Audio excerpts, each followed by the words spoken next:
আসসালামু আলাইকুম। কেমন আছেন সবাই? আশা করি সবাই ভালো আছেন। আলহামদুলিল্লাহ আপনাদের দোয়াতে আমরাও ভালো আছি।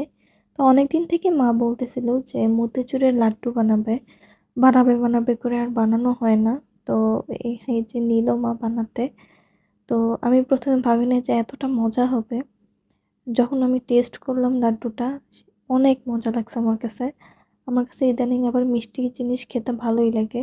আগে একদমই মিষ্টি খেতে পারতাম না। মনে হয় ৪-৫ টা কাঁচামরিচ খেলেও ঝাল লাগতো না। এখনো অবশ্য লাগে না। কিন্তু মাঝে মাঝে মিষ্টি খাওয়ার খুব ক্রেভিং হয়। মাকে বলেছিলাম যে এই লাড্ডু শেষ হলে আবার যেন বানায়। এটা চাঁদ রাতের ভিডিও। দেখেন আমাদের হাত ২ টা কত সুন্দর লাগতেছে মেহেদির ডিজাইনটা। মনে হচ্ছে ব্রাইডাল শুট হচ্ছে। এরকম লাগতেছে। তো প্রতি ঈদে বা যেকোনো সময় আমাকে সামিহে মেহেদি দিয়ে দেয়। ঈদের সময় ও আবার অনেক ব্যস্ত থাকে। ওর কাছে অনেকেই আসে মেহেদি দিতে। আমি সকালে উঠেই মেহেদির কালারটা দেখে বলতেছি যে, "নাহ, এবার কালার হইছে আমার হাতে।" তো একটা ভিডিও নিয়ে নিলাম।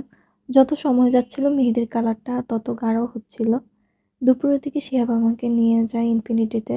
বলে যে, "চলো তোমাকে ২ টা ড্রেস কিনে দেই।"